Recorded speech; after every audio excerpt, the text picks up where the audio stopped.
So, as we know, the Super Bowl has been and gone, and for the first time ever, a creators brand has had a Super Bowl ad. Congrats, guys. In this video, we're going to recreate this part of the ad. The fastest growing sports drink in history. So let's go get some Prime. But wait, unfortunately, in the UK, it's easier to find a sunny day in February than this sensory overload, thirst-quenching, taste bud exciting drink.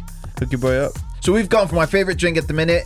Don't knock it till you try it. First, we're gonna film a bunch of takes, swing a Pepsi can by a fishing line to get some product shots. Side note, if you want to learn how to make some killer product vids, check out Quinn's course. It's the bomb. And now to remove the background.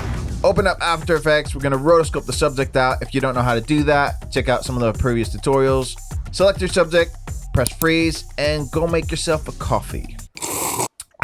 Once that's all done, it comes time for the tagline and text.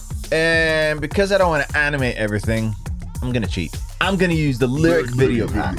I'm gonna lay out where I want the text to end up, time it to the voiceover, add a smoky background, slap a blur and chromatic aberration for the vibes, go through the awesome animation options, pick the ones I like, nest your text to keep things tidy, animate a basic corner pan animation to add some movement to that text, slap an adjustment layer over everything and add a transform effect, keyframe and subtle zoom in, add some sound effects from the 360 Kinetic sound pack, and we're done. See you next time. The best drink to have with a big, fat, juicy burger.